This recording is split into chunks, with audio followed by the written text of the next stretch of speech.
Oh yeah, I picked this song for a reason.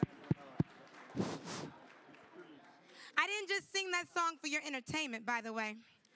I sang that song because the next panel is about economic mobility and the Constitution. And see, I like that part. It's economic mobility and the Constitution. Because without laws, there is no economic mobility. Without laws and systems, there is no equality. There is no equity. And after yesterday, I'll admit I was a little bit tired. I said, oh, I don't know if I can get back up there again today. But I had to get back up here today for this topic specifically. And it's this topic specifically because as an African-American woman, those of you who were in Tennessee or with us yesterday, you heard me talk about my mother who sat at the back of the buses, drank from separate water fountains. But what I didn't talk about is why she spent over 50 years living in Cincinnati, Ohio with my father, her late husband. If my father were alive right now, he'd be 85 years old. Raise your hand if you know any 85-year-old black men. Yeah, there's not a lot of hands. And if you think about what life was like for a black man who was 85, who would be 85 right now, well, you see, he fought in Korea. Why did he fight in Korea? For economic mobility. He went to college at Boston University to become an engineer. Okay? He taught at MIT as an engineer. And then in Cincinnati, Ohio, he went to work as an engineer at Procter & Gamble. But after several years of training white men to be his boss, they told him, you can't be the boss because the boss is not for you. So he took his stock, because that's what happens when you're an engineer. You still have some economic mobility. You can't stop a good man from moving. Okay? So he took his stock and he started his own electrical contracting company. But then he depended on systems, quotas, for electrical contractors to bid on those big city jobs, right? And so as a child, I watched the ups and downs of an African-American entrepreneur who was struggling at times to get the opportunities, those gates open, those doors open so that he could get those bids. And so it is with pride that I introduce a lawyer, associate professor at Vanderbilt School of Law, Ganesh Sitaraman. I've been working hard on your name because you deserve it. And he is the author of a book which is The Crisis of the Middle Class Constitution. Why economic inequality threatens our republic. Why economic inequality threatens our republic. And Thomas Friedman, who many of you have heard of, who writes for the New York Times, said that for some communities, the ceiling is wide open. But what he also said is for other communities, so is the floor. Okay? And so it is with great pride that I introduce Ganesh Sitaraman to the stage.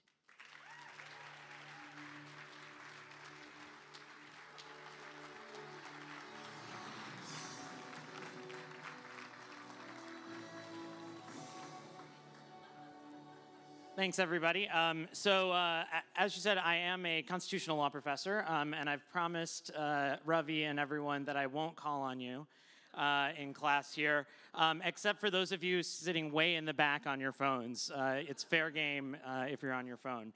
I am a constitutional law professor. I teach constitutional law. But I also worked in politics for a long time. I was policy director, senior counsel for Senator Elizabeth Warren, and have worked with her for many, many years. And after I left the Senate, I wanted to spend some time thinking about how people throughout our history, from the founding onward, have dealt with the problem of economic inequality. And I spent the last few years writing a book, The Crisis of the Middle Class Constitution, on exactly this topic. And what I'm here to tell you today is that right now, as you sit here, we are in the middle of a constitutional crisis.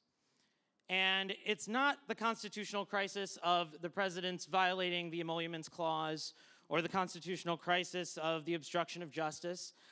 Those things might be a crisis at some point if those actions continue without impunity, and if partisanship defeats patriotism in Washington. But the crisis we're facing right now, a crisis we've been afflicted with, is a chronic crisis, and it's been getting worse and worse for decades. It is the crisis of rising economic inequality. And I suspect and hope that some of you are skeptical, because after all, what does economic inequality have to do with the Constitution? The words are not in the Constitution. It doesn't say anything about this. If anything, you probably think the Constitution is in the opposite direction. It's designed to rig the system against working class people. But actually, from the ancient Greeks to the American founders, people were very, very worried about the problem of economic inequality. They worried that in an unequal society, the rich would oppress the poor, and the poor would try to confiscate the wealth of the rich. And the result would be violence, strife, and revolution. And so the answer to this problem for most of the history of the world was to build economic class right into the structure of government. In England, you have a House of Lords for the wealthy, a House of Commons for everybody else. In ancient Rome, there was a patrician senate for the wealthy. There was a tribune of the plebs, the plebeians, for everybody else. And the idea of these class warfare constitutions, as I call them, is that economic class was built right into the structure of government, and each class had a check on the other. Rich could check the poor could check the rich. What's amazing about our Constitution, what's surprising and what was radical about our Constitution in the 1780s is that we don't have a class warfare constitution. We don't allow only the rich to be elected senators or congresswomen or congressmen. We don't have a tribune of the plebs to represent only the poor. Our Constitution does not have any checks and balances between the rich and the poor, between corporate interests and the working class. The fundamental feature of our Constitution is we do not have a design that has checks and balances between economic classes. And the reason why that is a problem is today we are in an era of rising and extreme economic inequality. In 1976, the top 1% of Americans, the richest 1% of people in this country, took home about 8.5% of our national income. Today, they take home more than 20% of our national income. Blue-collar workers make up about 24% of our population. But of all the organizations that lobby on economic issues in Washington, only 1% represent those blue-collar workers. In the corporate world, economic inequality means consolidation is becoming the norm. In major sectors of the economy, there is barely any competition anymore. Banking, airlines, agriculture, pharma, telecom. There is no competition in many of these sectors, depending on where you live. Economic power gets concentrated in a small number of companies, and that makes it hard for small businesses and entrepreneurs to break through. And it means that these companies have huge resources to lobby to protect their power. And so if you're running for office, if you're thinking about working for someone in office, if you're an activist trying to change things in the political system, the number one thing that is going to define your fights in the arena is money. It is economically powerful people and institutions trying to shape public policy. When you're running for office, you're going to spend time asking people, wealthy people particularly, for contributions. And this is not going to be quid pro quo bribery. That's not what's going on. What's going to be the risk is that you'll start to think that these wealthy people's views are the same as everybody's views. When you go to Washington or state capitals, you'll find a sea of corporate lobbyists educating members, introducing bills, and pressuring you and your colleagues to support them.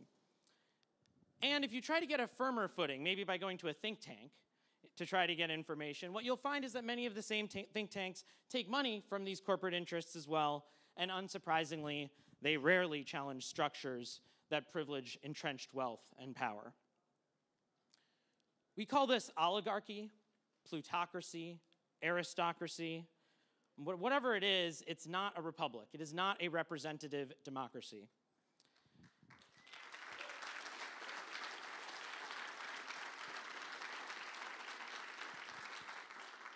Now, what might be surprising to you is that the founding generation was very, very worried about this problem.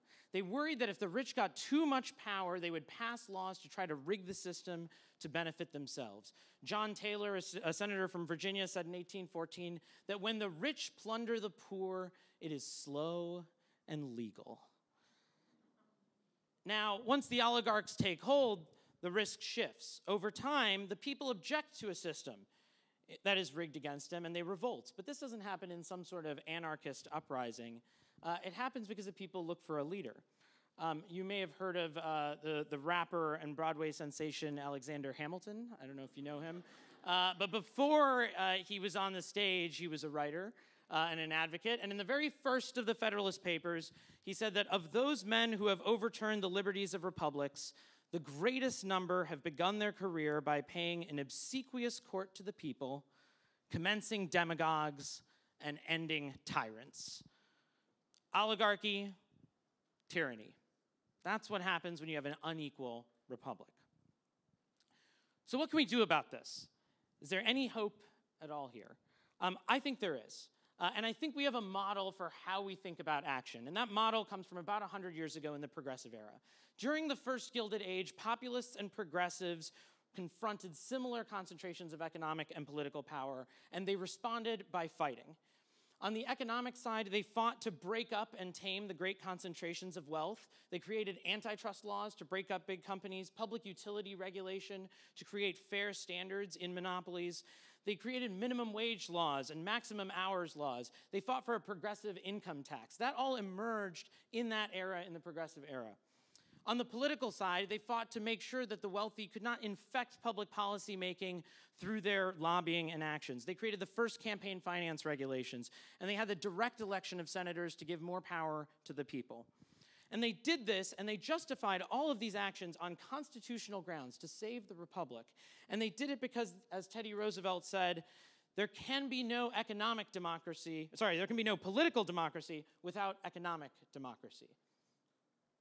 So today, I think that we cannot lose sight of this chronic constitutional crisis that we have been facing for decades, and that will be with us whether Hillary Clinton was elected or Donald Trump was elected. It will be with us if Donald Trump leaves office. We will still face this serious problem, and we need to take inspiration from the original progressives. And I think that means we have to rebuild our economic democracy by giving equal freedom to workers and small entrepreneurs as we do to the titans of industry. And we need to restore our political democracy. And so whether you're out here and here today because you care about climate change or criminal justice, whether you care about student loans or voting rights, as we just heard about, these fights, the fights over economic power influencing politics, are going to be the most daunting, the most difficult, and the most stressful fights you face, because at every turn, it will be a choice between your integrity and staying in office. That's what will be at stake. And if you take on these fights, you will end up, as Teddy Roosevelt said, not just in the arena, but your face will be marred with dust and sweat and blood, because you will get bloodied and beaten in these fights. But if you take on these fights, you will be working to save our constitutional system. And I think there is no more valiant and worthy cause than that. So thank you.